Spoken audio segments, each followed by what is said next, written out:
Hello and welcome to Mandobug Crafts episode 124 live. This is my first time attempting to do a podcast episode live. So welcome to any of you that are joining me for the live stream, and also welcome to any of you on the replay.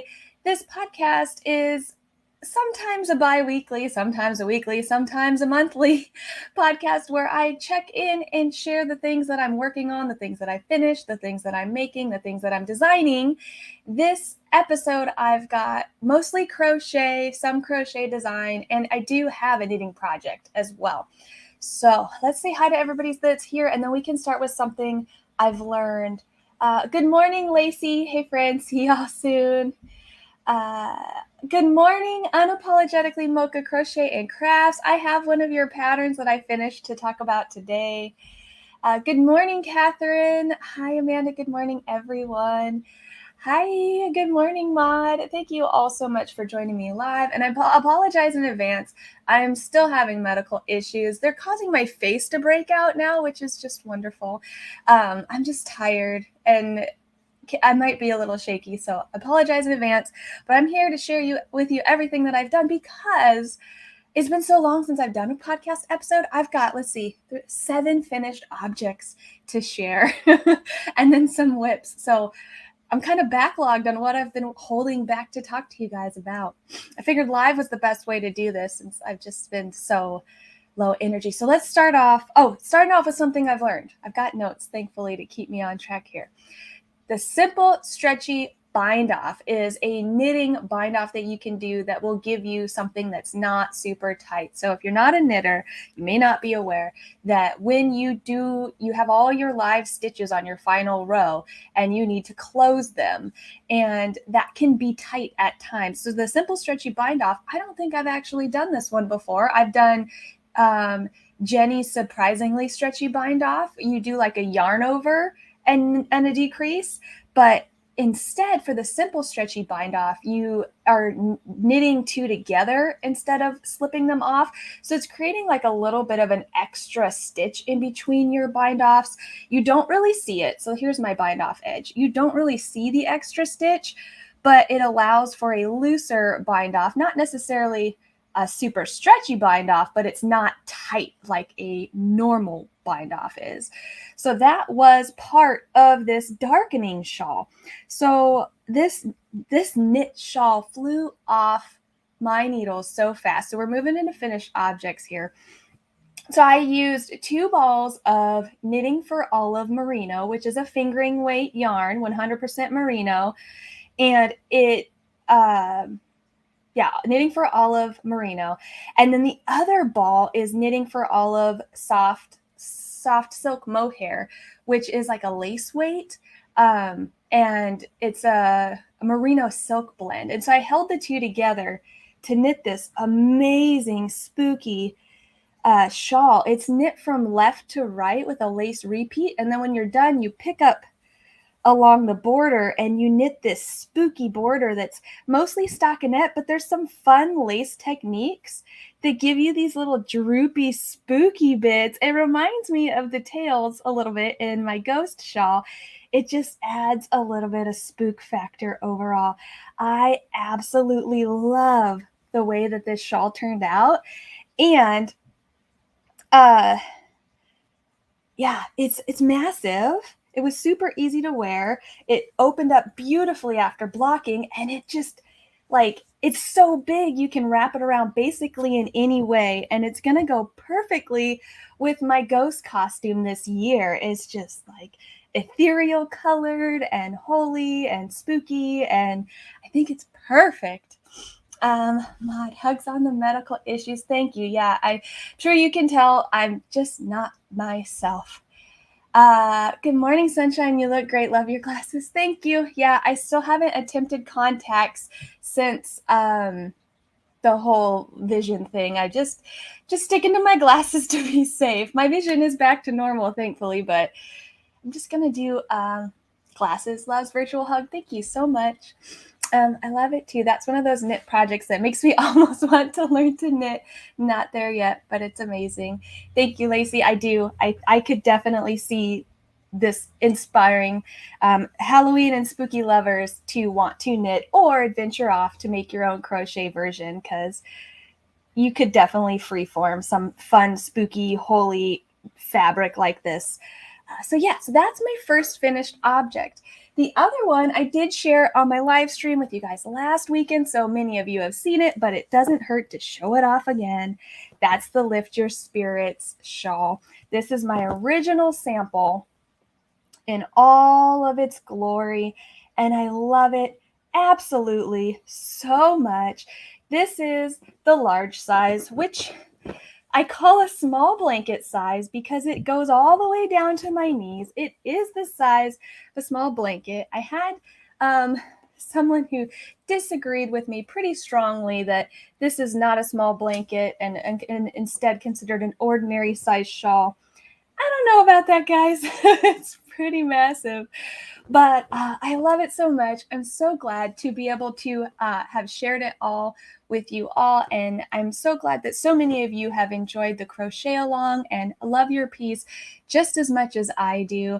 If you're not already a part of the Facebook group, Mandobug Crafters Corner, you can see so many amazing versions in there.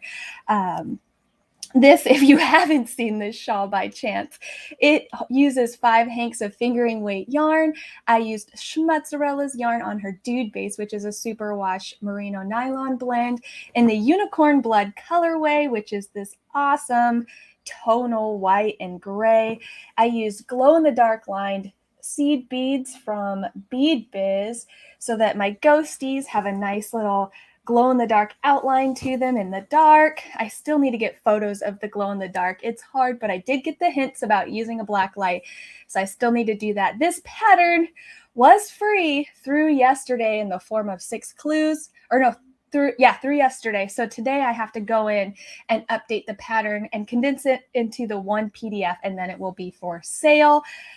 But yeah, I love my Lift Your Spirit shawl so much. And I'm glad you guys do too. Hello, VJ, Kim, LOL, your first Karen. I did. I had my first Karen hit me up in my DMs, and all I could do was laugh because I just don't got time for that. And sizing differs per person. It absolutely does. Marilyn Cotton Co. That shawl is so awesome. Thank you so much. I love it so much. I've been experimenting on TikTok, and I did a video kind of showing it off that was silly, and it got some really good traction, and I've gotten really great compliments from people who aren't even crocheters, and some people wanting to learn, although unfortunately that pattern is an intermediate pattern at a minimum. It's not easy. If you're a beginner and you want to go for it, I mean, if you have patience. Some people don't believe in skill levels for patterns. They just believe in time requirements and focus requirements. So if you're along that kind of belief pattern, if you're a beginner, if you want to sit down and learn each stitch and are patient with yourself as you learn, it could be your first project. I just, personally, I wouldn't recommend it. That reminds me, I need to download the other 4 clues. Yes, Kim, go get them now. They're still available on Ravelry and my website, but they will be taken down later today into the one form. But of course, since I know you participated, I can send them your way too as well. I wanted to give like a little extra bonus to those that were participating along with the crochet along by offering the pattern for free. Good morning, Manda. I'm still working on mine. Haven't abandoned it, but family issues and health got in the way, hoping to finish before Halloween.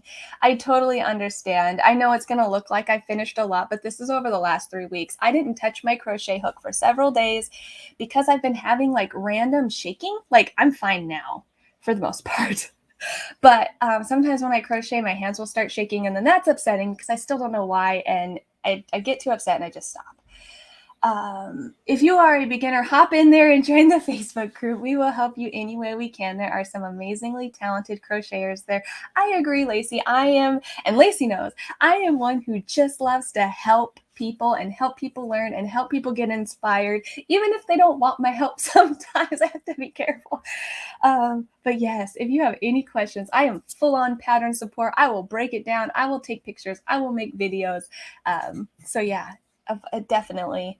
Was it the Boo video that got the traction? Because that was awesome. Oh, that one did okay. No, it was one that I was making fun of people on TikTok looking for fall patterns.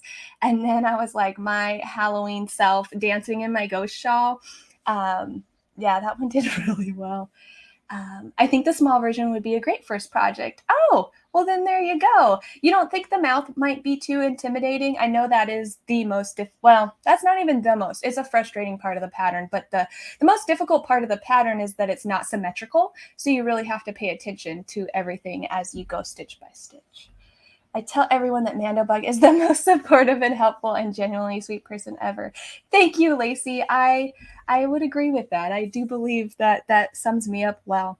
Okay, more finished objects. I finished Emily's Fleur de Noir witch's hat.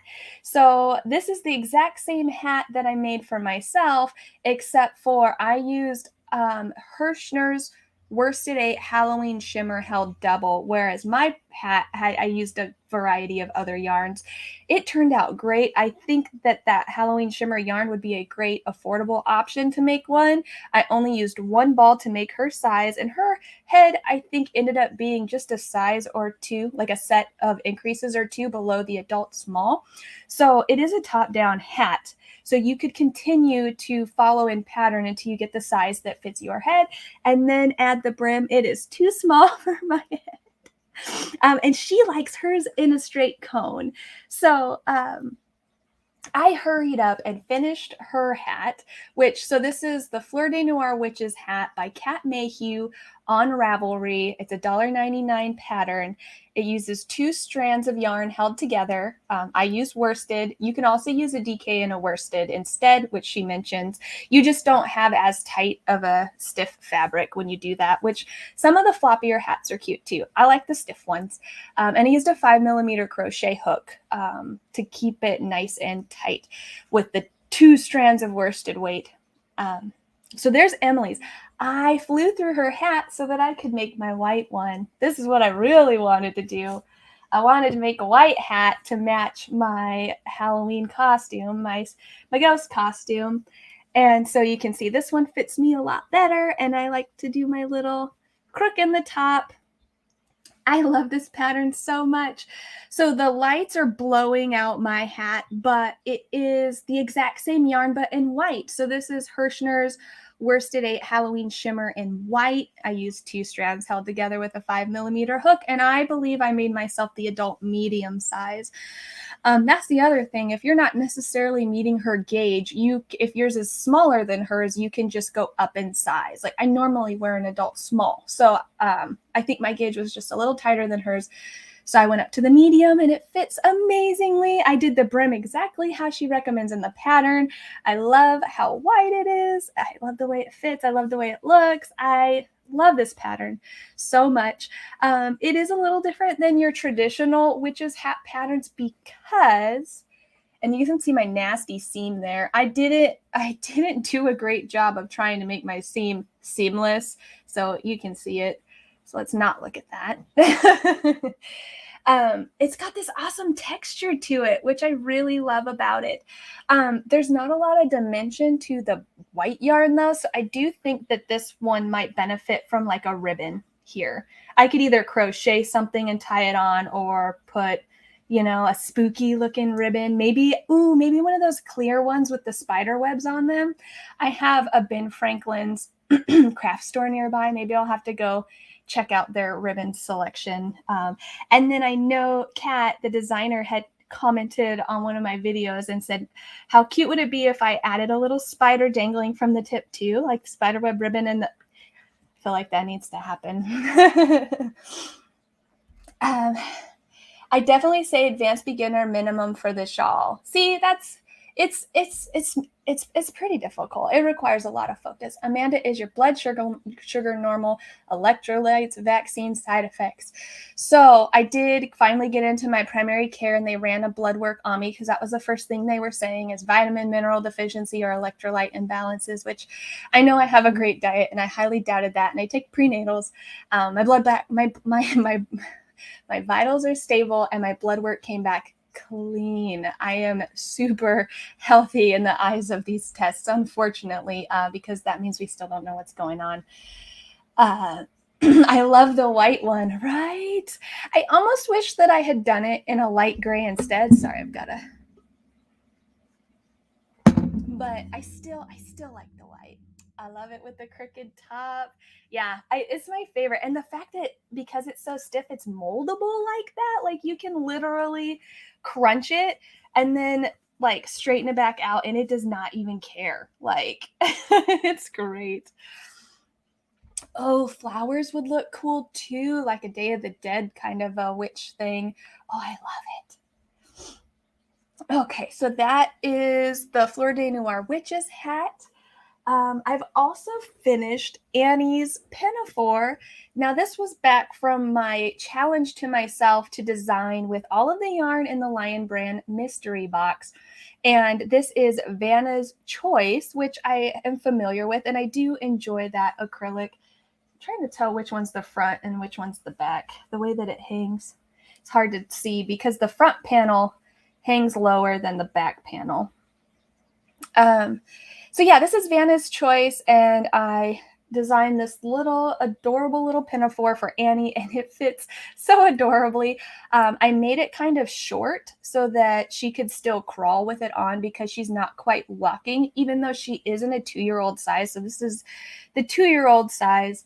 I think I used either a 6 or a 6.5 millimeter to crochet this up. It's nice and loose.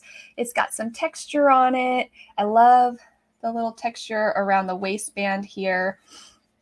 It's nice and open on the sides, which I think is super cute because it gives that pinafore apron look, and it allows you to see the outfit underneath.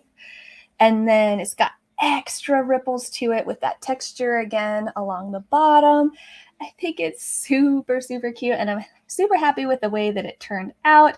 I have this pattern written up in formula form. It still needs to be written out into pattern form. I just haven't sat down to write it yet, but I do really like the way that this turned out. I want to say I only used 2 balls of yarn, and I like misplaced my 3rd ball. The mystery box came with 3 balls, but I can't, for the life of me, I can't find it. I've been trying to clean and organize some of my craft stuff out of my bedroom and out into my shed, and it got lost somewhere. I've got so many, I have boxes, those fabric boxes. I've got boxes in my living room, boxes in my bedroom, and then a bunch of plastic totes in my shed. And when you're first organizing and moving, it can be hard to remember where you've put things because you're still in the process of like refiguring out where they're gonna go. That's my problem. So I think it was only 2. I could weigh it to know for sure how many grams. But yeah, that is Annie's Pinafore. Lacey, she is so cute wearing that and pitching a fit.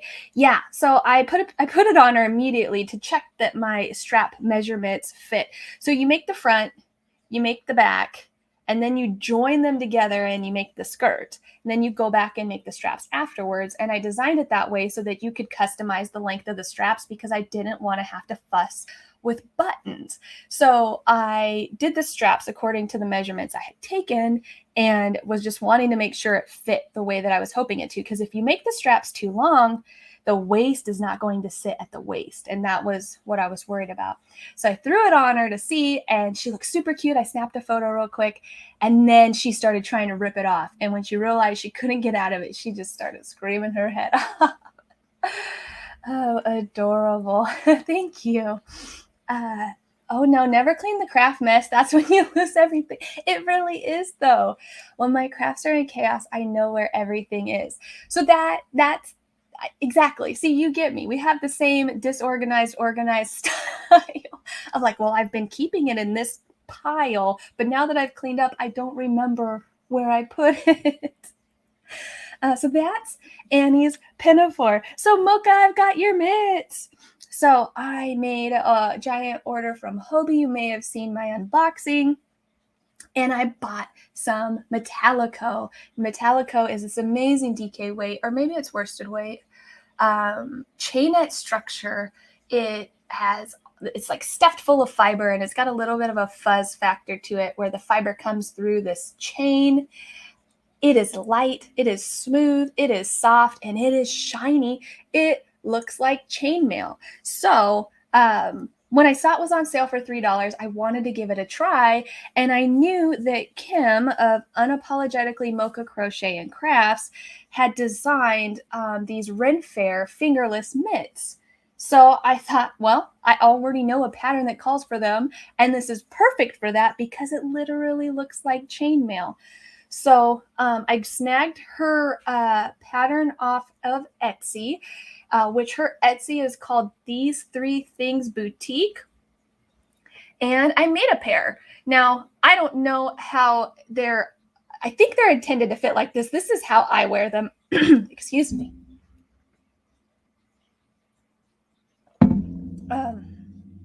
This is how I like to wear them, where the bottom here comes up just a little bit over the palm because it feels like a good fit. Like, I don't know. I just like the way it feels like that. They might have been meant to come down here, but I like them like this. I also don't like the ring coming all the way down into my finger. I like it halfway up. Whoops. But she's got notes on there on how to customize the fit here and how to customize the fit here. I did have a little snags that I ran into, but I sent her a document with some notes about the things that I ran into. So yeah, those are Kim's Ren Fair fingerless mitts. I think they turned out super cute, and it's like, and this is the ball that I used. It uses no yarn. So this was $3. You could literally get 2 pairs of these. Well, okay, so this was on sale. It was 50% off, I want to say. So I think it's normally $6. But if you catch Metallico on sale, you could literally get 2 pairs for $3. I have a whole nother ball because I wasn't sure how much I'd need to make a pair. And these, I think, are only 50-gram balls. So buying 100 grams is pretty safe if you want to make it a decent small project. So I kind of want a matching hooded cowl. Right? Like, this is a Ren Fair costume. Like, easy. Let's see. Catch up with chat. VJ, do you have a basement? How will your yarn do in the shed in the rainy season? It is a very well-built shed. So it's been out there, it's fine. And it's also all in Tupperware totes. So it's not like it's exposed to any elements outside of that, especially like with the risk of moths, because it is also a vented shed. Bugs and animals can get in through those side vents. So everything out in my shed is in a closed plastic container. So it's probably safer than in my house because I am not super good about storing my yarn to keep it safe from moths. It's just in these fabric totes. So if I was ever to have moths in my house, my stuff is at risk. My iDestiny knits. Lovely. Thank you so much. I'm making those mitts. They are excellent. They are so fast too. Super fast. You could make these in just like an hour or 2. I mean, it was super fast. That's how I wear them too. Okay, good. Yeah, that's what I figured. That's what the fit that feels best. And it's really nice too that this yarn, you can see there's more stitches across your hand here and it gets tighter at your wrist, but it's not difficult to get on and off. So that is really nice. It kind of stretches and then shrinks back to your wrist. So that's really nice about the pattern. Love them. And this colorway, I don't remember, and I don't have the ball band with me, but it's the bluer one. And to me, it looks like it's the chainmail silverish color. So pretty. Thank you. I am here. Oh, good morning, Lori. Thanks for joining the live. You did a good job on them. Thanks for sharing. Of course, Kim, thank you for the pattern. those turned out great. And also check out how cute are these nail wraps. So if you saw my ghost nails from Lily and Fox, those were gifted to me. And then I immediately ran to their website. Lily and Fox sells these nail sticker wraps. They're only $2.99 for a set. I lost my mind and bought a bunch of Halloween ones. They last so long. So I've tried a couple different types of nail wraps, and the only other brand that I've tried that is this well done is Color Street. They last until my fingers grow out. Absolutely amazing. Can't believe they're only $2.99. And with this set, I was able to do my nails. I've got my big toe. I had a spider decal, and then I painted the rest black. And then I did 8 out of 10 of Emily's nails with the smaller ones that I trimmed down. And then I painted her last 2 fingers black. Super, like, I got a manicure, pedicure, and manicure out of one set. Amazing. A hooded cowl would be everything. Right. I need to order more, though, because I only have 1.5 balls, and that would definitely not be enough. But Kim, maybe in your future, I know you've been making those hooded scarves. Maybe you could make a hooded cowl to match your mitts. I'm just saying, I would make it. I will test it for you. Excellent pattern. So cute. Absolutely. Hey, Marquita, good morning. Thanks for joining. I have to get that pattern. Yes, these 3 things boutique on Etsy. This is the Ren Fair fingerless mitts. Your nails look gorgeous. Thank you. Let's see. Great minds. I made a hooded scarf to go with one of my pairs. Yes, hooded cowl. We need a hooded cowl. I can only pop on really quickly and say hi. I'll be seeing y'all on the replay. Have a great Saturday. Thank you, Marquita. See you on the replay. I'm already on it, waiting for the gold Metallico to get here. Yes, that's what I like to hear. A hoodie cowl. I love it. Okay, so that was those. And then another pattern by someone else watching the live stream. This is Lacey's pattern. So this is the Daddy's Home hat by Lacey, who's joining us live here today. She has the Crochet Libra blog, and I know that that's where this pattern will be when it's ready to go up. I tested this hat pattern for her, had very minimal notes on things that she could add. It was overall super pleasurable experience, and I can't believe that this is my first time making a wool hat out of crochet. So I didn't start working with wool primarily until I became a knitter. And once I learned to knit, I got so far down the rabbit hole, I barely touched crochet. And I've been slowly coming back to crocheting more and more lately, as you've noticed. And so I've just now made my first wool crochet hat. This is Mesa Skeins Diamond DK in the Monster Mash colorway, and the brim is Hobbii Unicorn Solid, which is a fingering weight that I held double. This yarn's amazing, you guys. I cannot believe I got this yarn on sale for $11. It is so soft, so amazing, so on par with all of the amazing bases that indie dyers use. It blended right in. I can't believe I got it for $11. Anytime you see any of that unicorn solids or the hand dye go on sale, snag it, because that is a steal of a deal. I will be selling them out every time, especially the solids. They don't have the black in stock in the solids currently, but back when it was on sale, I snagged 3 hanks. So this took one for the hat and the cowl. I'll show the cowl off a little bit more. But yeah, so you start with the brim, and I went for a double wide brim so that I could fold it up, because I am a fan of a slight beanie fit with a rolled brim. I don't know why. It's always been my favorite style of hat for me. So I did double wide so it can be rolled up. And then it has this awesome texture that I really think highlights hand-dyed yarns, because it turns the stitches on their side instead of like this is a crossed stitch section that's kind of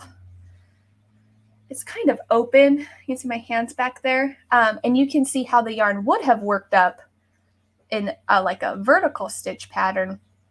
But with this texture, I think it just does a great job of highlighting this variegated colorway. And then how cool are these crown decreases? Sorry, I'm not used to my live stream camera, but the swirling at the top for the decreases is so amazing. So let me put it on for you guys. And the other thing is, so I'm not really big into crochet ribbing because it isn't as amazing as knit ribbing, but I was so honestly surprised. This is single crochet ribbing. I liked it. I like it, and it works. I think part of it is because I used the Hobbii Unicorn Solid held double. It is I think it's either a superwash merino or a superwash merino nylon blend, and I do believe that adds some stretch factor to it. Look at that, you guys. This hat fits me and my partner, whose head is 4 inches bigger than mine around. So, like, it gives such a comfy fit too. Like, it's not tight on my head. Here it is. So I like to roll my brim up because I'm not as big of a fan of a slouchy hat. So I roll my brim up, and this is how the hat looks, and this is how I like to wear my hats. Just the doubled brim or the folded brim. I think the colorway shows off really nicely. And then I had enough yarn left over to stripe it into a cowl. So I used her same stitch pattern, but instead of doing so it's the same ribbing on the top and the bottom, although at the end I had to do the ribbing applied, you know, where you like do a row and then you slip stitch it into the body and you turn and go back, and then slip stitch it into the body. So I did that to finish the ribbing on the final side, but I striped colors when the stitch patterns changed. And I think, I don't have the leftovers near me, but I had just a small ball left of each. I almost wish I would have made my hat stripe like this. Oh, how cool would that have been? So this is still damp. I just finished it and blocked it yesterday, I think. So it's extra drapey right now because it's slightly damp, but I'll go ahead and put it on so you can get the full effect of the combo. I think it is like super Halloween-y and just adorable, and it was so much fun. I think Lacey did an amazing job with this pattern and this set. So let's see what you guys are saying. Lori. It's super cute and fits great. Love trying it on. Yes, the hat, it fits so well. Like, I'm used to some of the older beanies I've made when I was learning to crochet that were done in acrylic. Not like back before ribbing became more popular, and they were just stiff. And if they were too big, they were too big. Or if they were too small, they didn't stretch. This is amazing. This is my favorite crochet hat I've ever made, for sure. I still think your Goals and Slip Stitch looks like chainmail, kind of. Oh, yeah, maybe you could put a hood on that cowl. That would definitely look like chainmail, I think. Oh, hey, look, it's my hat. Yep, it's Lacey's hat. I'm trying to get it on the blog this weekend, barring any unforeseen craziness. It will be there this weekend. I know work has been kicking your butt and there's no hurries whatsoever, but thank you for allowing me to test your hat pattern. I'm in love with it. That is cute. I love the hat. Congrats, Lacey. It is so cute. It really is. She did a great job designing this. Let me see if I can show you up close the striped one. I love it so much. You can see the crosses a lot better in the solid color too.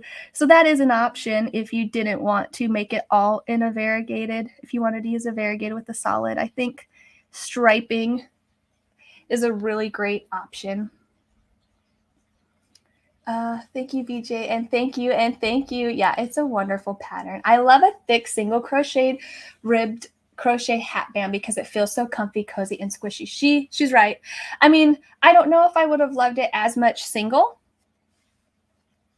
It's not bad oh my gosh. And so you totally could, if you like slouchy hats. I just think they look silly on me, my head shape and the way my hair and my I just don't like them on me. But if you did like a slouchy hat, I don't know. It's not bad. I just like it doubled. That's all. That cowl is amazing. Lacey, I can send you the notes. It's really just a stitch chain for a beginning chain difference. I can send you how many stitches I did, and you can add notes to your pattern on how people can customize it into a cowl if you want. That's a really lovely pattern. Great combo. Thank you, Lori. Thank you for such kind words. And thank you for testing for me. Your notes make it so clear and perfect. Just right. Oh, thank you, Lacey. Awesome. So that is one of my other finished objects. I only have one more finished object to share with you guys, and that one you've seen before. The only reason I'm showing it off again is because there was a slight addition. This is Emily's Ice Cream Party Cardi with buttons. Her ice cream buttons came in, and they're so adorable. I've since gone to the website and they're sold out, so I think I might have purchased the last couple of sets. I had to get 2 packs, but I couldn't resist. They're the perfect size. They fit real easily into the space, and because they're a nice and awkward shape, they don't come off unintentionally. So perfect to go through the hole easily, but awkward enough that they're not going to slip out on their own. She loves her cardigan. The only thing is, this was my first time designing a drop shoulder cardigan. I went with a modified drop shoulder. And even with a modified drop shoulder, it's still a drop shoulder. And I didn't take enough of the measurements into account for that in the sleeve. So when I put it on her, her sleeves were about 2 inches longer than I would like the pattern to be. So I went back and adjusted the pattern. I've talked about this in the past. I wrote it mathematically in a spreadsheet based on the intended finished measurements using my gauge. So I was able to go back to the arm length and just take 2 inches off of the measurements I was shooting for, and it automatically adjusts all the numbers. It's the best part of designing sweaters in that way. So this pattern is all ready to be converted from formula form into written form and eventually tested. I have so many patterns that are like that. They're like written in formula form that just need to be written out and go to testing. The samples are all done and just not there. It's mostly the Lion Brand mystery box. So I'll say that was successful. I designed something with everything in the Lion Brand mystery box. The Vanna's Choice, the Goals and Slip Stitch was the Basic Stitch Premium. And then this Ice Cream Party Cardi is the Lion Brand Ice Cream Cotton Blend yarn. So success. I just haven't written the patterns, gotten them tested, or gotten them put out there yet. I have been writing a magazine design in the background. The sample's done. The written instructions are done. All I have left to do now is make the chart, which they don't require, but when you're doing something that is kind of lacy, kind of like the ghost shawl, it's extremely helpful to chart it out and send it along with the pattern so that when their tech editor receives it, it's easier for them to tech edit and check for errors. And then also it's easier for, if they do decide to put a chart in the magazine with your pattern, it's easier for them to create the chart based on what you send them. So I have to do that and get it out, but I still have 2 weeks before my deadline. So I am killing it time-wise. Slouchy hats look good on you. Oh, art student vibes. Thank you. Beautiful. Oh, thank you. Ice cream. It's super cute on. Good job. Thank you. I'm working with my ice cream yarn too. The grandkid wants a hooded scarf and fingerless glove set. So are you using the cotton blend for that, Kim? Because I know you got the cotton blend just like I did. And then you most recently got the acrylic one, because Lion Brand has their ice cream and then their ice cream cotton blend. That pistachio one looks very interesting. And I'm curious, do you prefer the cotton blend over the acrylic one? I really enjoyed the way that the cotton behaved. It adds a little bit of weight to the acrylic. So it has drape in it once it's crocheted up. And it also, I like the way it behaved after blocking as well, because the cotton absorbs so much water and it really pulls on everything. My Eye Destiny. I would love to test it for you. The cardigan? Oh, thank you. I will, when I'm ready, I will send out in my newsletter call for testers first. And then if it's still not filled, I will go to Instagram from there. This will be a kid's cardigan sized 2 through, I think 12 is what I have in my spreadsheet because that's what Ravelry has on their child size is 2 through 12. It's either going to be 2 through 12 or 2 through 10. Because I do feel like this is kind of a childish style. She loves it. She absolutely loves it. And I love it on her too. Okay, well, moving on to works in progress. I have cast on some socks. Okay, so I got carried away, as I always do, but more so this year than any previous year. I bought so much indie dyed Halloween yarn. I just could not help myself. But I justify it, right? As we all do. Like, oh, I'm going to do this with it. Oh, I'm going to do that with it.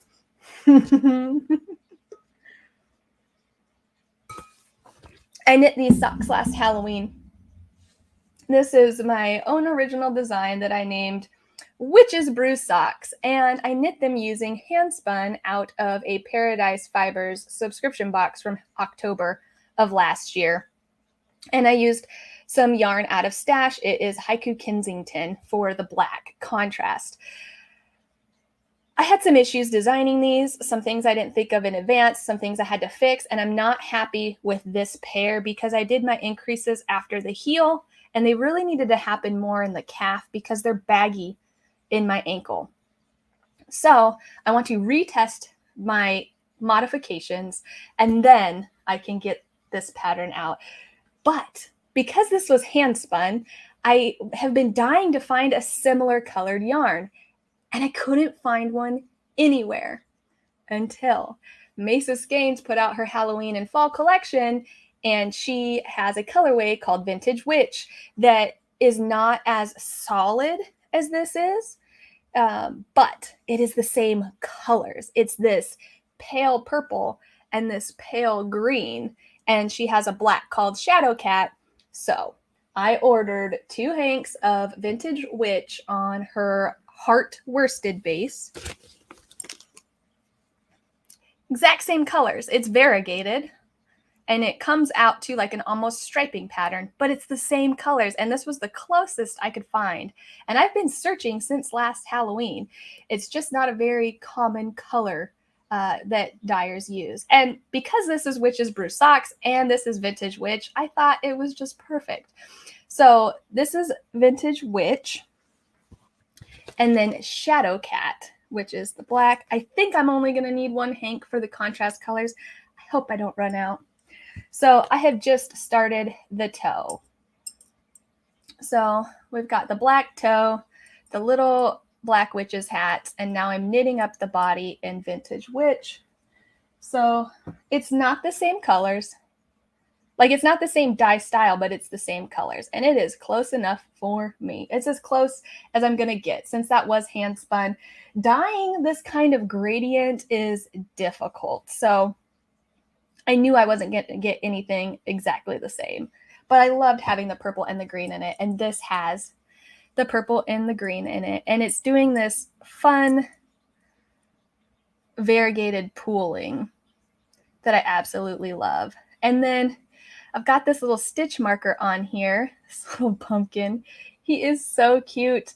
I got a set of Halloween stitch markers from Stardust Fiber Studio when I went up to a trunk show at the new Knittery in Renton to order my sweater's quantity of Pumpkin Queen, which was a custom colorway they dyed specifically for me, my favorite shades of orange.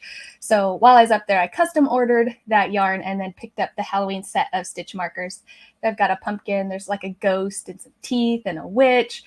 Such an adorable set. So I'm using that to mark my beginning of the round. So I've got to knit up to my heel before I can actually test the fit around my ankle.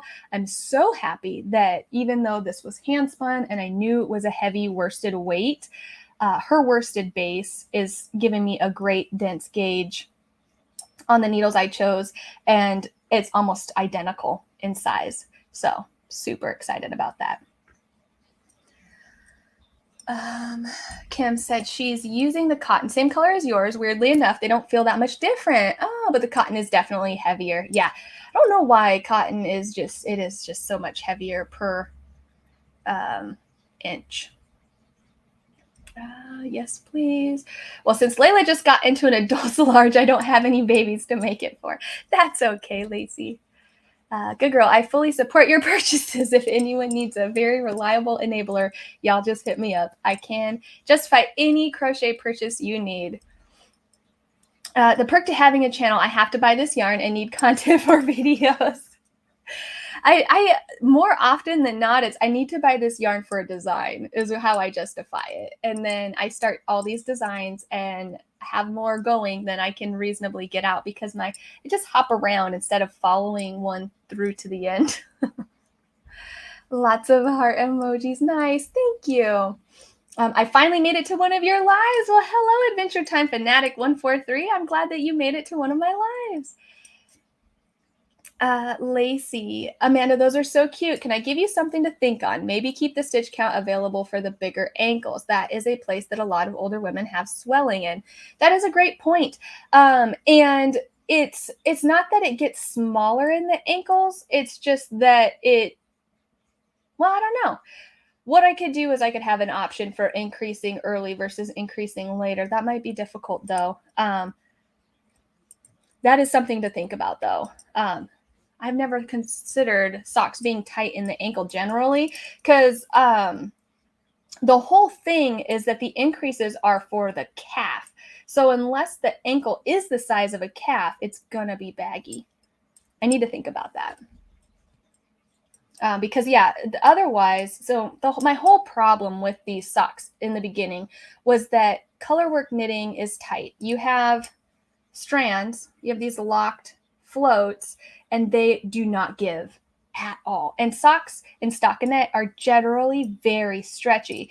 So you don't have to do a lot of shaping in a stockinette sock because it stretches in the areas that it needs to, and it's tight in the areas where you want it to be. So generally a knit sock is the same stitch count from your toe up to your mid calf because of how stretchy it is. But when you're placing color work fabric on your calf that doesn't stretch, you have to have increases. Otherwise, it won't fit your calf, but if it does, it won't fit over your heel because that is one of the widest parts is from your heel to the top of your ankle. And that was what happened the first time I knit these. I didn't add any extra stitches. And when I pulled them up, I couldn't pull them up. I couldn't get them past my heel. So I had to rip out and add increases. And instead of adding increases at the calf where the color work is, I put them at the ankle because I didn't want to have to increase inside my chart. Have my chart here with you, and I'll show you why.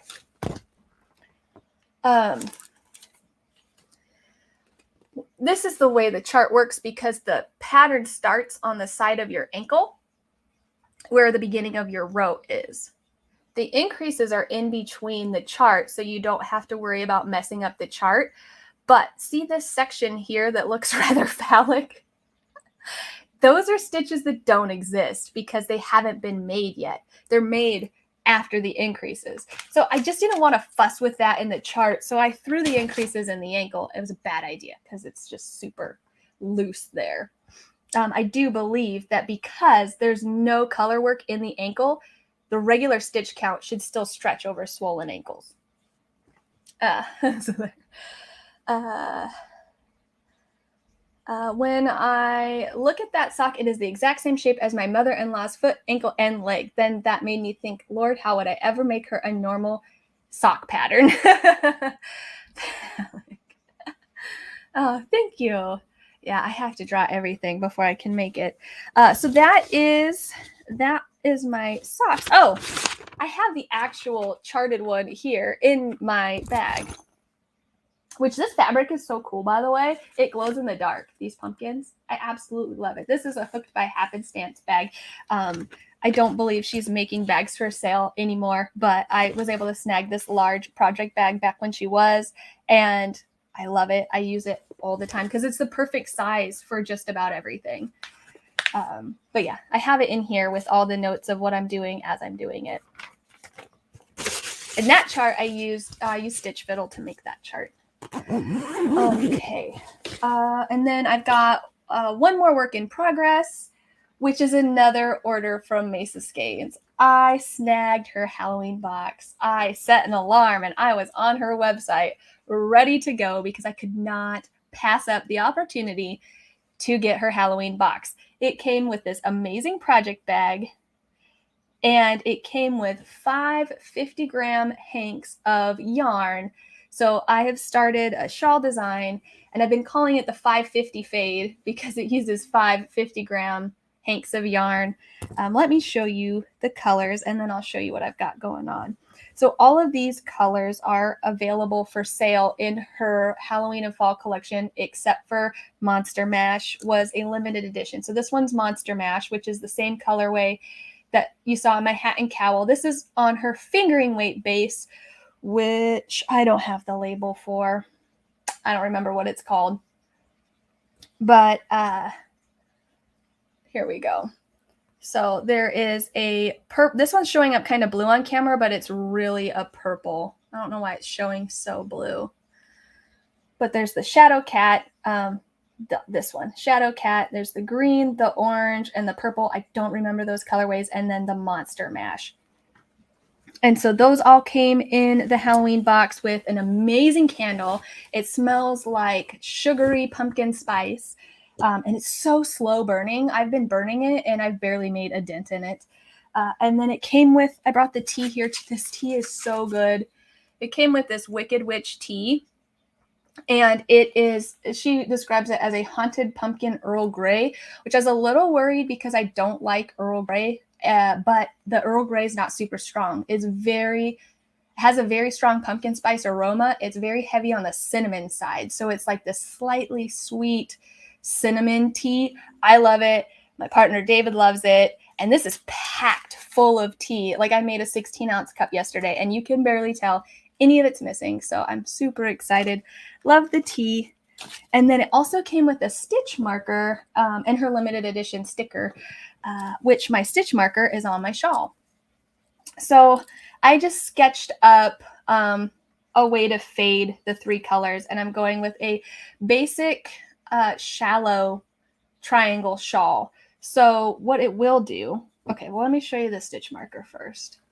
I ended up getting the Book of Spells stitch marker. They're all from Vicky Knits. And there were a variety of Halloween themed markers. So I got the Book of Spells, which is super cute. I'm marking my increase side. So if that's the increase side, it goes this way. So what happens is you go along until you hit the center of the shawl, and then you reverse colors. And instead of increasing, you do decreases to mirror the shawl. So the plan is start with the black, fade into the orange, fade into the purple, fade into the green, and then go into the Monster Mash and then reverse it. So I have black stripes. You can see all my tails down here. I have black stripes in between the colors. I was thinking it would fade it a little bit more than it actually is, but you can see that it does disrupt the pooling that happens because in the middle where there's no striping, we've got these giant, what looks like eyeballs. I think these look like giant eyeballs. But you don't get that on the end here because in between there's a row of black and then the variegated and then a black and then the variegated, then a black and then the orange. So that's why there's all these tails. There are stripes of black to break up the colors. But yeah, so I've just kind of been crocheting on this because it's all just double crochet. It's super basic, mindless. It's something I can work on without having to think about it. I can pick it up, put it down. I have, back when I was sketching what the heck to do with it, this is what I came up with. So this is what I ended up going with. I'm weighing the yarn to make sure that I have the right proportion so that I don't run out of yarn. And it's supposed to be 50-gram balls, but they aren't 50. Some are 54, some are 55, which is why I weighed them before I started, because if this is going to be something that I release, most likely as a free pattern because it's so basic, it needs to be based on 50 grams, not 55, because people will run out of yarn and be upset. I'll also be able to add notes about like how you can weigh it yourself to make sure this section only takes a quarter of the yarn to make sure you have enough left at the end. So depending on if you're using a different weight yarn or a different gauge, because this is such a basic shape, you could customize it, because she did also offer this box in DK weight. But yeah, that's my other work in progress. Club. Okay, club is the base if it's the non-sparkle. Yes, this is the non-sparkle base. So this is Mesa Skeins Club. I've been looking forward to seeing your progress in this. Yeah, I think I sent Lacey a picture of just after the first couple of rows of the orange. And then last night I crocheted a little bit to get to the purple to see how that was going to start pooling up. I think this is going to wear really fun too, because like the stripes should come around. I don't know. I'm excited to see the whole thing come together. I'm hot. Vix Knits. Okay, Vix Knits, not Vicky Knits. Vix Knits is the stitch marker maker. Oh, I will have to make that, right? OMG. It looks like ice. Doesn't it? Like, I think it looks like eyeballs. There are eyeballs, fiery eyeballs in my shawl. Eyeballs are flying bats. Oh, yeah. Like bats in orange light. Yeah, I'm really loving it. The way I generally don't like pooling, but this is an unusual set of pooling. And like the areas where it doesn't line up, it's still really cool. I would be curious to see these colorways knit or crocheted up into different stitch patterns of different heights, different lengths, to see how this could be played with, because as you can see, it pretty much repeats in the same areas. These colorways, right? They're available for pre-order on full hanks. You could use these colorways to do those planned pooling shawls where you just, make your basic shape, and then when you get to those colors, work those little bobbles or whatever those patterns are calling for. Because I've seen knit versions and I've seen crochet versions. I actually haven't done it myself, but I know there are tutorials out there. I know Reggie of J Hook Crochet has a crochet shawl tutorial on how to do it. So any of these colorways, I think this one's Jack-O-Lantern. This one's something about witch, and I don't remember the green one, but they're all up on her website. You can see them. They're the mostly black yarns with the chunks of one color. So yeah, that was all of my works in progress. So I do have two things that I wanted to share for check it out. More yarn coming in. One of them I bought, one of them I didn't buy. So let's start with the gifts to me. So my partner David is a contract nurse who travels. So not this month, but last month he was gone for a majority of the month and was only able to come home for a couple days here and there. And while he was gone, he stopped at a store in Colville, Washington called Easy Knits and Fabrics. And he was teasing me on FaceTime and was like, "Ooh, look where I am." And he's like, "You want me to get you something?" And I was like, "Well, you don't have to, but if you would like to, please bring back something that's no thicker than a pencil and that is not acrylic, please." And you guys, he understood the assignment so hard. So the very first thing he showed me when he got done in the store was this. I am not surprised that he picked this out for me, and it is perfect. This is Madeline Tosh DK, right? Madeline Tosh, Tosh DK in the Spicewood colorway. It is so me, and it is so gorgeous. And I would have been so happy with just this hank of yarn, except he went above and beyond. He sent me a picture of this because the his reception out there was pretty spotty. So he ended up just sending me a picture, and I saw just the label, which says Kiviot, which I immediately was like, oh, and there's two of them. he immediately remembers my rant about when we went to the zoo. So we have muskox at our local zoo, and every time I go, I'm reminded about Kiviat and how expensive it is. So Kiviat is the soft undercoat of the muskox, and it is very difficult to get your hands on because people don't farm muskox. So people can collect it off trees, and there's like a whole thing about a certain time of year where they can try to collect them and like brush them. So the reason Kiviat is so expensive is because it's really hard to get. But it's supposed to be super extremely soft and just a very luxurious fiber. I have touched it before at booths, at festivals and fairs. It doesn't look like this when it's in its 100% form. In 100% form, it's very fuzzy and super soft and super light, kind of along the lines of what you picture with Angora. And what he had mentioned was, he said, I saw they had 100% Kiviat, but it didn't look nice. And so I know exactly what he was thinking, and I wouldn't have wanted 100% Kiviat either. So he picked me out the Kiviat sock yarn, which in order to make the Kiviat durable enough to make socks, you have to add other fibers in. So this sock blend, this yarn, is Kiviat sock yarn. It's 35% Kiviat, 40% superwash merino, 15% bamboo, and 10% nylon. It is 100 gram skein with 375 yards.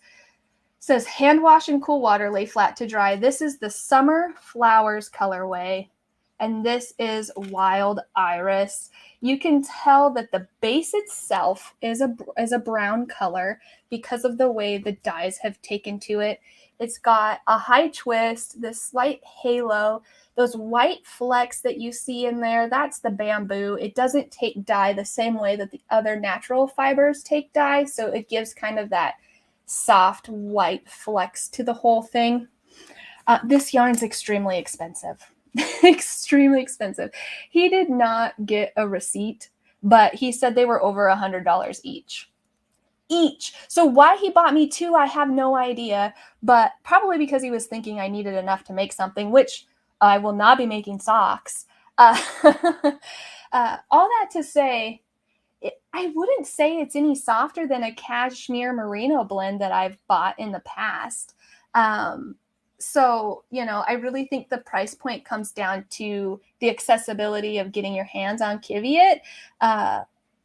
But it's still a good quality yarn. I just don't know that it's necessarily worth that extra price point, but it's really special and so incredibly sweet. Best Partner Ever Award. Lacey, oh, I love muskox. They are so cute, and I have muskox on my bucket list. Yeah, it's expensive, so it might be hard to get your hands on without paying a special price. I would risk itching to work with that. Wow, right? Just to give it a try. I was super excited to touch it and give it a try. Like I said, though, it's not as soft as I expected it, but it's a sock blend, and when you gain durability, you lose softness. So to get a sock yarn that is this soft is impressive. I should put it that way. This is the softest sock yarn blend that I've ever felt. That's a good man, right? I know he was feeling bad, me having to like single mom it all over the place while he was gone. Those are the kinds of yarn you have to just say you have it, and yeah, partner award for sure. Exactly. Like, it's an experience. It's a bucket list. I'm still going to make something with it. And I think I'm going to use the two colors together, but it's definitely going to be something special. Probably a shawl is most likely, just because shawls aren't hard wearing, even though this is set up to be a hard wearing yarn. I just can't knit socks with this. I just can't. So that is the first check it out. Kiviat sock yarn. I don't know if Easy Knits has a website or not. Easy Knits and Fabrics. But that is where he said he purchased it. He also brought me back some cute small Halloween buttons. So the other check it out. I snagged another Halloween box. I was so bad this year, you guys, but it's so definitely worth it. So I don't know if any of you are familiar with gamer crafting. They have an amazing channel on YouTube. They dye yarn, they do resin work, they do artwork, they live stream games, they write novels. Like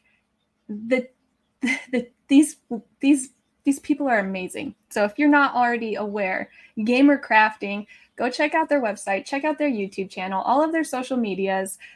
Definitely, they are the ones that helped me become more aware of the history behind Hobby Lobby and has helped me fully decide not to support that company in any way. So, because she does these deep dives. Anyways, I got a Level Up box, a Level Up Halloween box, and it is absolutely amazing. It came in this big white box. I'm not going to show you because I haven't covered up my address. But very first things first, they said it was ethereal themed. First things first, look at this greeting card. I just about died when I opened this. How amazing. And it's multi-craftual. We're not leaving anybody out here. We've got a crochet hook. We've got knitting needles. It can either be both. It can be pick your poison. It is amazing. I saw this and was like, wow. And then it's on the freaking project bag. What? This is absolutely amazing. And this is a nice sized project bag that you could put, you know, like a pair of socks or a small shawl or a hat project, like a 1 skein project. 2 skein might be pushing it a little bit. But I do like this size for small projects. I don't mind zipper pouches. As long as you're not shoving too much stuff in there, it's fine. Also, I take my middle finger and I run it under the zipper when I close these so that I help make sure not to catch anything. But yes, love the bag. It has a box bottom and the fabric feels super organic. Let me see if it mentions, because there is a slip of everything you received. It just says exclusive project bag designed by Sarah, who is also the one that designed the pin that I'm about to show you, the stickers that I'm about to show you, as well as the card. So yeah, so that's not all that was in the box. Look at this Stitchin' Eldritch pin. This thing is so cool. It's shiny. I love it. It's spooky. It's got the knitting needles, the skeleton, the yarn. Love the pin. And then some spooky stickers. Spells, Coven Ready. Wow, cute. And this adorable little bat. I love him so much. This is going to have to go on either my coffee bottle or my water bottle. And then some resin stitch markers. There is a bat. Oh, it's going to focus on my face. Let's see here. How cute. You know, I love me, the little ghost. Oh, he's so clear. It's hard to see. Oh, I don't think I'm going to be able to show him to you guys. Oh, kind of. He's very iridescent. Or not iridescent, it's not the right word. Transparent. And then this nice moon, which looks like it might even glow in the dark. And they're all on those light bulb stitch markers. And they came in this cute little bag. And then the yarn. So you got to choose your base. And because they are dyers, I believe in the UK, they have some different options than what I'm used to. So I chose the 100% blue-faced Leicester wool base, which is DK. There's 100 grams and 226 meters. And the colorway is called If You've Got It, Haunt It. And I've got 2. You guys, very clearly inspired by the art. What? This box is amazing. I am so happy. And this was a mystery, so I wasn't really sure what I was getting into. Unlike with the Mesa Skeins box, I knew exactly what I was getting. This was the happiest surprise I could have possibly have gotten. And I need to keep an eye on their level up boxes more often. So I found out about this through their newsletter. I didn't see it on their social media, but I had subscribed to their newsletter at some point. I don't remember exactly how. And they send out an email saying, okay, last minute, this is your last chance to get this box if you're interested. And so I ordered it back in September, I want to say. And yeah, super happy. And I feel like even though I had to pay a decent amount for shipping because it was outside of the US, I still feel like this was like underpriced for what you like. How much custom artwork you're getting is just absolutely incredible. I would hands down recommend their boxes after this experience, and I will be keeping an eye out for more. Let me catch up on the chat because I got all excited about my yarn.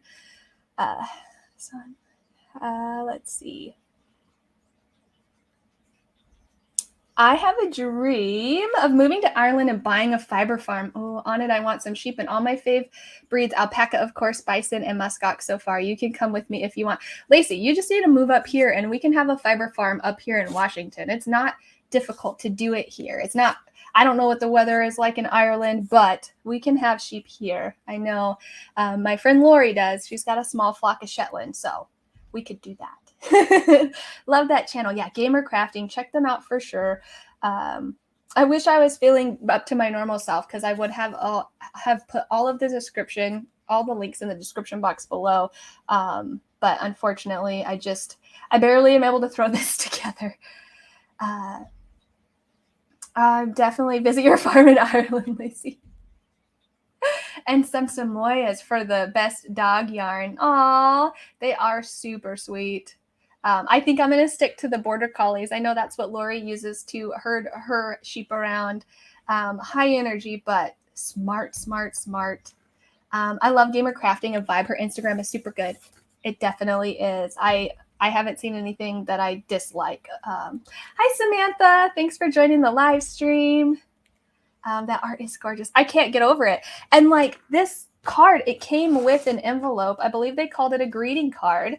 I just want to frame it and hang it, you guys. Like, I don't want to write in this and ruin it. Like, no.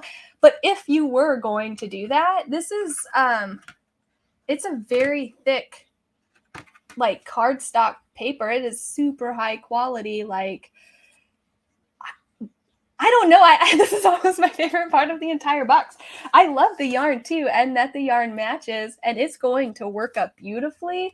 Why don't we open it up? Because that is, they put the sticker over the label, so that is kind of a bummer that I have to rip that, but that's okay. Their label is super cute.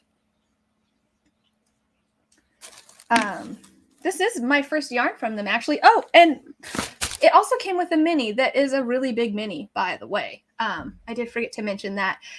This pinky purple is not necessarily up my alley, so I will save it for projects for my daughter. She loves this kind of color more than me.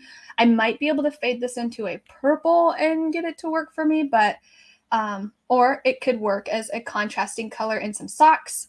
But I thought this was a generous sized mini to come in the box as well. Sorry, I almost forgot that. Let's open up this yarn because it's going to give us an idea of how it's going to work up too. But yeah, this is my first time ordering from Gamer Crafting. And I didn't mention this BFL base. Let me drink some coffee real quick. I'm still drinking my morning coffee. And this BFL base feels amazing. So BFL, I mean, just like many of the different sheep breeds, have a variety of range when it comes to their micron level, their fineness, their softness. BFL doesn't tend to be as soft as merino very often. So you do know that you're going to get a little bit toothier of a yarn. But this still feels great to me. Like this, from the BFLs that I've worked with, which is finished yarn, as well as I've processed BFL fleeces and I've bought BFL roving.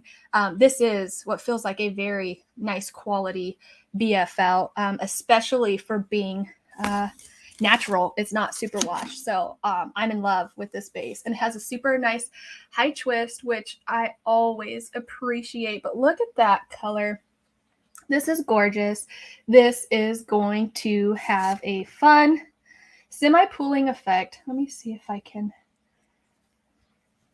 So the way that it looks like the white works is it doesn't necessarily line up specifically on all of the individual strings, which means it's not going to be an exact pooling, but a somewhat exact pooling. So I love the way that the colors fade though in this section here. It's going to be beautiful. And there's a little bit of thick speckling going on like right here. I love that. This is going to be gorgeous. And that saturation of the blue, I love it.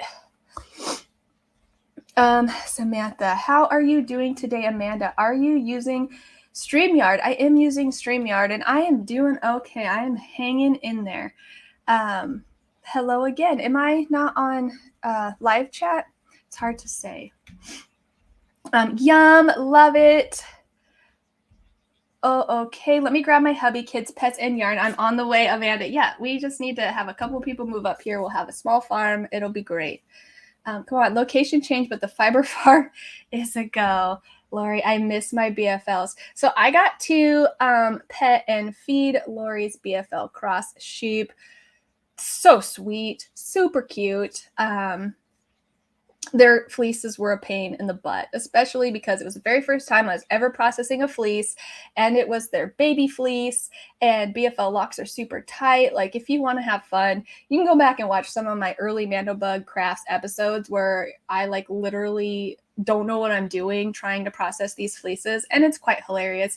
And I still get people commenting on those videos to this day saying like, you know, it'd be a lot easier if you didn't do it like that, because I didn't know what I was doing. And so I just laugh and I'm like, yeah, I wish you could have told little Mandobug that back when she was still trying to learn. But I know better now. Girl, I love BFL. You guys, if you've never tried Blueface Leicester BFL wool yarn, definitely give it a shot. If you want to stay away from superwash wool because of the treatment that's done to it, you can grab some BFL. It's going to be more hardy for socks if you're using a non-superwash version, which is, I think, the reason why BFL started becoming more popular in finished form. Sorry, my hand's going numb again. LMAO, look how far we have come, right? I know. So Lori and I started this journey together.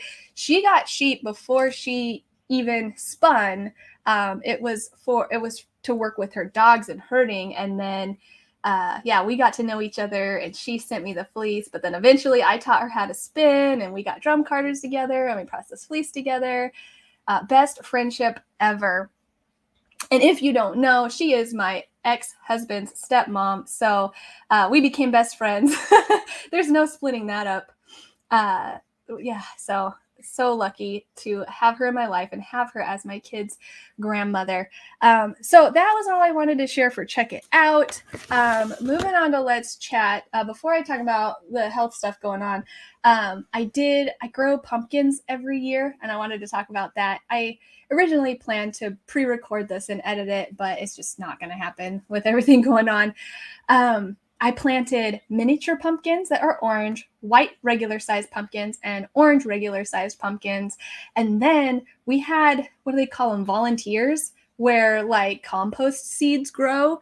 I had 2 volunteers in my front yard that I think were from pumpkins last year, but you know how when pumpkins get pollinated, if they get cross-pollinated with another squash breed, they end up as some kind of weird squash or gourd. So I had 2 of those in my front yard. Well, I've got probably a variety of 5 different pumpkin squashes, and I got several of each pumpkin off of each plant. So last week, or maybe 2 weeks ago, I was watching my friend's daughter from down the street, and then my children, I had them go out to the garden with me, pick all of the pumpkins out of the garden, and we brought them out front. And I was like, okay, guys, we're going to decorate the front yard. They literally just place them randomly across the front yard. So when you drive by my house, it's just like scattered pumpkins about this big. They didn't get huge. Uh, Scattered across my front yard. It's adorable. There's white pumpkins, orange pumpkins. I've got like a green one with orange speckled, and then we've got some of the miniature orange ones on my front patio. Super adorable, so much fun. If you have a small place to grow some pumpkins and your climate allows for it, it is so much fun to grow your own. I know buying pumpkins at a pumpkin patch, I still like to go to the pumpkin patch. It's my happy place, but I've always wanted to have my own small pumpkin patch in my backyard, and I'm slowly getting there. I'm slowly making that a tradition for the kids to grow and pick their own pumpkins in the backyard. So yeah, I highly recommend giving it a try if that sounds at all interesting to you. At least in Washington State, it's not difficult to grow pumpkins here. They grow very easily. And the miniature ones are super cute. So yeah, that was that. So other than that, all that's left to talk about is my weirdo health concerns. I have no idea what's going on, but like right now, it's primarily my left hand that I'm having issues with. So I don't even remember all of. Oh, so last Friday, I talked about last Friday because I live streamed last Saturday after having gone to the ER for a bad migraine. I almost passed out. I lost vision, like got blurry vision. It stayed in my left eye for a little while. Sunday night, I had a burning sensation in this left arm that turned into shooting pins and needles down my pinky and ring finger. I was just laying in bed. I wasn't doing anything. And then it turned into tingling up my whole arm and a partial loss of sensation. And after having had my migraine on Friday, my partner is a nurse, and he was worried about me and said, this could be a sign of a stroke. I don't really know. Let's take you back to the ER and get you checked out just to be safe in case this is the beginning sign of a stroke. I want you to be, I want to catch it while we are still within the 2-hour window of whatever med can. He knows all that stuff. I'm not a nurse. So so we're back to the ER. They rushed me in, of course, because he's yelling, she's having a stroke. So they assessed me and they're like, we don't think you're having a stroke. Let's just kind of give you a look. They ended up saying that I was just experiencing paresthesia, which is pins and needles and tingling and loss of sensation in part of your body. And they basically just sent me home with some ibuprofen without doing any tests. So I still don't know what's going on. I got to follow up with my neurologist. I have to wait until next month for that. And I did get a follow-up with my primary care. From the time I went to the ER until the time I could see my primary care, I've just been having this overall feeling of weakness and fatigue, which is not normal for me. I'm a very high energy person that bounces around a lot, and like my partner calls it just D to D and all over the place. Like I just hop from one thing to another. It is like I am on 10 pots of coffee all the time. And I have not had that feeling since the initial migraine. I'm tired. I yawn a lot. I have no energy. I just lay around all day. It's all I can manage to do. I have these random bouts of shaking. I haven't really had it right now, but like I said, I'm losing feeling in my arm right now. And I get these feelings of like muscle weakness, but then my muscles work. It's a lot of unusual sensations. Every now and then I'll have like a shooting, pins and needles, or almost like a feeling of cold in my veins and just my pinkies through my arms, as also happened in my pinky toes. Probably the scariest thing that's happened so far is that one day I was sitting there and I started getting a pain down my arm in my right hand, and my pinky started just curling up on its own, and that was painful. It eventually stopped. So all of this is kind of scary, and I've just kind of been trying to rest, relax, take it easy, not really work. I've been trying to keep up on social media, but I'm just trying not to think about it. I'm just trying to stay distracted, because if I start looking stuff up, I start getting worried. My primary care doctor initially was like, you've never had issues with migraines in the past, and all of these sensations you're feeling can be from malnutrition, lack of vitamins or minerals. So let's start with blood work. I had blood work done, it all came back clean, which I expected, which is why this is so scary for me. I've been a very healthy person my entire life. I did sports year round as a teen. I joined the military shortly after high school and was fit all through that. And I've kept that fit, healthy lifestyle.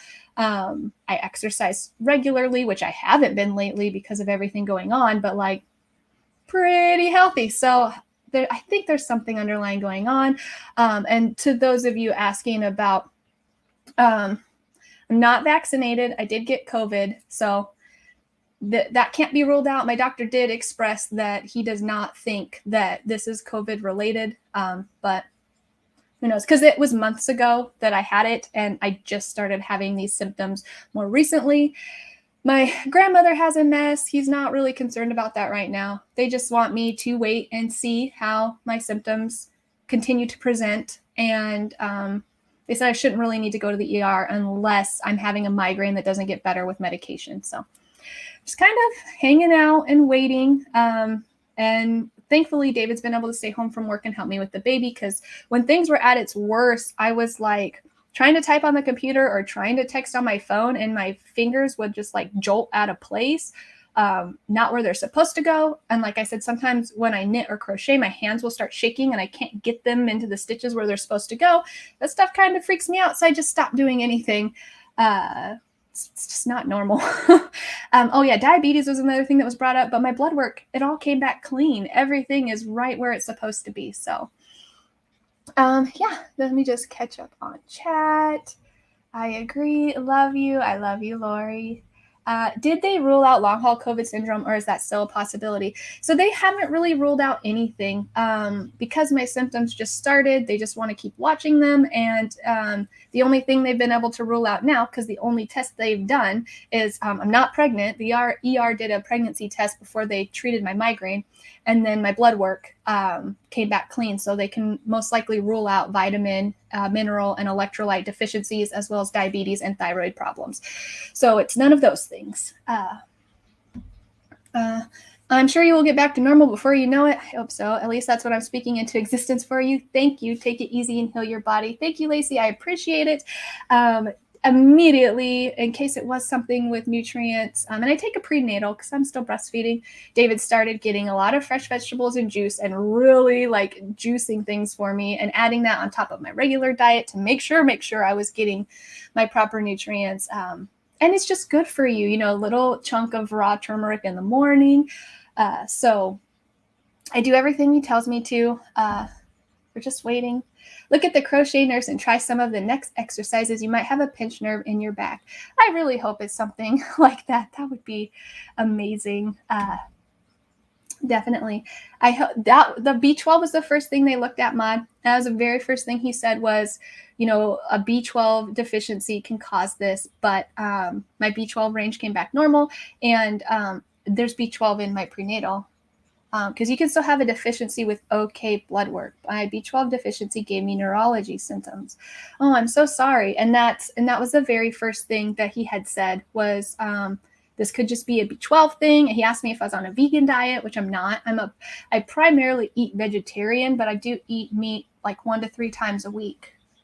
I'm hoping you'll find out what it is sooner, or that it just leaves you alone. That is like my biggest hope, is that and especially my energy levels have been feeling higher than they have been, but I'm still not back to normal. I'm just tired. I just don't know how to describe it. And it's just not me. Like my energy level is probably what most people's normal energy level is now, but that's not normal for me. And so, yeah, I really hope it just all disappears. And like, sometimes I feel okay. And I'm hoping that one of those times I feel okay, it just stays that way. Good. They really looked into it. Really glad to hear that. Me too. I have a follow-up in 2 weeks. I was able to read my blood work charts in my chart, and they tell you the acceptable range. And he said if something was not normal, he would give me a call. So I'm assuming that he sees the same thing that I saw, which is that everything was clean. And like, I have like perfect blood pressure and perfect, everything else, my BMI, my heart rate, my temperature, everything is stable. It just doesn't make any sense. So just wanted to give you guys an update with that. I am going to continue to try to live stream every Saturday, even if it is this like broken out face with glasses and tired, but it is what it is. It's what I'm going through. Thank you so much for being here with me today. I hope you guys enjoyed this live podcast, and I hope you guys have a great rest of your day. And thank you so much. Until next time, guys, happy